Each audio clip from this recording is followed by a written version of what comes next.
just got through watching Doctor Who: Army of Ghosts, and I just want to go and say, after reading some of the comments that some people have left on some of my other videos, I kind of got the I realized that I forgot a lot of the details of the episode, so I felt like, especially, I knew that I didn't remember much about this one, so I knew that I wanted to go back and watch it and try to point out some of the stuff that my likes and dislikes about it.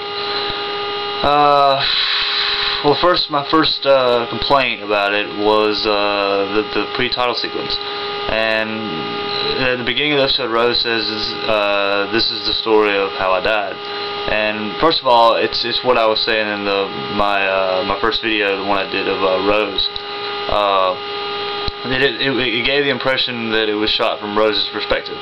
But it wasn't that bad though, because it was really just a pre-title sequence that was done that way. The rest of the episode was more or less Doctor Who. You know, it was more or less.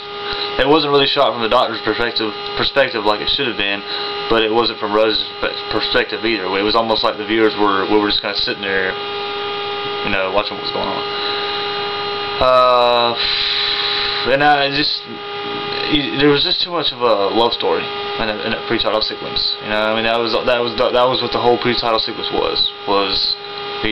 They had this Gone with the Wind soundtrack in the background, and it just felt like a love story, you know.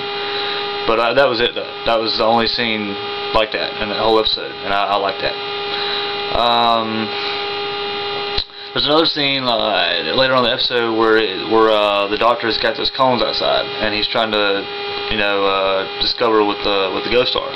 And Rose is inside the TARDIS, kind of manning the console, you know, and then her mom is in there with her.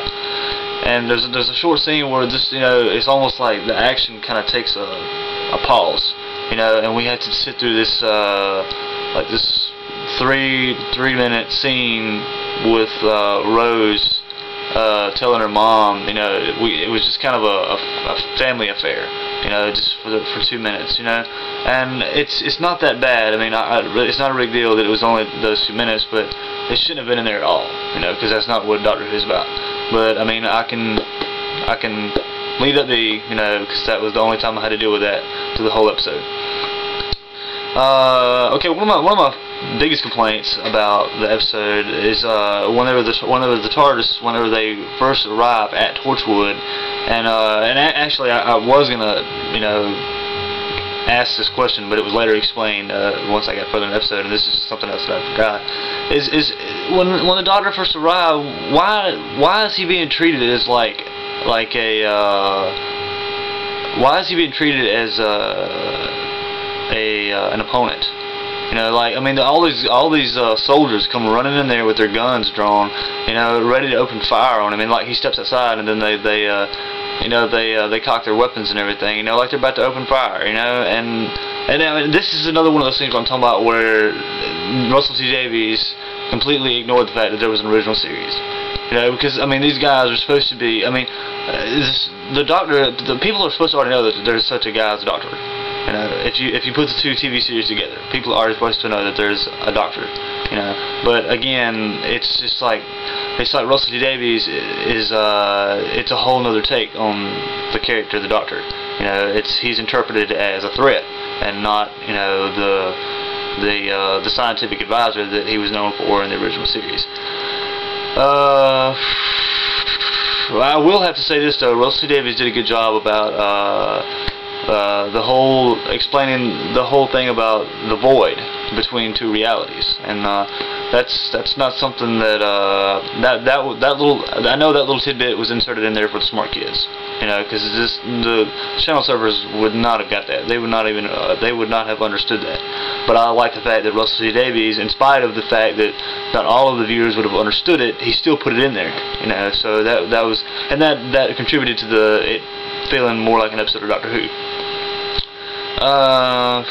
The Doctor here, you know, actually, you know, for people that did not understand that scene earlier when the Doctor was talking about the void, the Doctor did show a very good analogy of the void with the pane of glass. You know, he took his sonic screwdriver and cracked it, you know, and the crack indicated what it looked like whenever the sphere come through, you know, and then he showed that what he meant by that was that if they kept doing the ghost ship like they were doing, that eventually the void would collapse between the two realities, you know, and then people would be able to move freely, that they would kind of merge, you know, and of course, you know, you'd be overrun with Cybermen, and then you'd have two of everybody.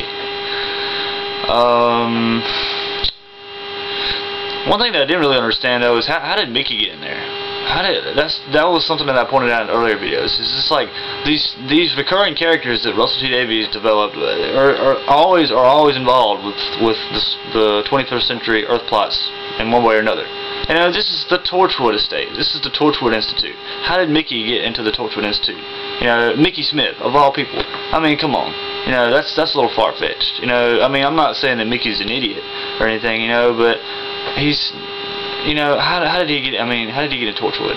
You know, you expect somebody like Martha to be in Torchwood. You don't expect somebody like Mickey to be in Torchwood. You know. Well, okay. One of my biggest complaints about the whole Doctor Who series, and I'll just say this in this video, is the orchestrated music. I'm not a big fan of the orchestrated music. You know, there was the part where you know, the music started kind of getting heightened, you know, and it's there to increase drama, you know, it's to make it more dramatic, you know, and that seems to be a thing now with modern day television, is it's got to be dramatic, you know, and I mean the original Doctor Who is considered a science fiction drama, but it was not dramatic to that level. It was not like that, you know, and for me, all the music in the original series, the title sequence and everything was synthesized. It was not orchestrated, and it became a staple item. It became an icon for Doctor Who, was the synthesized music, and then they just kind of tossed it out the window, you know, when the new series come along. And to me, that's orchestrated music. That's not for Doctor Who. It's okay for Star Wars and Indiana Jones and you know, Lord of the Rings and whatnot, but not Doctor Who. Something else that was really neat that I really did like, this, I don't think we saw this in the Rise of the Cyberman, but we did see this in this one. It was pretty neat. The Cyberman, you saw the Cyberman raise his arm, and this little gun popped out on the side, you know, and they started like shooting people with lasers. And to me, that's closer to what the Cybermen were like in the original series. I mean, in the original series, they had the guns mounted in their heads. But it wasn't like in Rise of the Cyberman where they were touching people and, you know, they were getting shocked by this electrical shock, which doesn't even make sense because the Cybermen are metal. How do they release an electrical charge without, you know, I mean, metal conducts electricity. How do they discharge electricity from their hands without getting electrocuted themselves?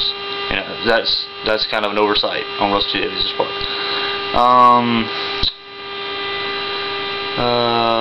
Okay, whenever the Cybermen first appeared, okay, and this is, again, I'm going to point out something that it's a direct attempt to lead viewers to believe that there is no original series, okay, is whenever the Cybermen finally do appear, the people start panicking and everything, you know, which, I mean, I know that they're panicking because, you know, it is a little frightening, you know, to suddenly be surrounded by, you know, metal people, but if you put the two universes together, if you put the two TV series together, you know, the Earth has encountered Cybermen before.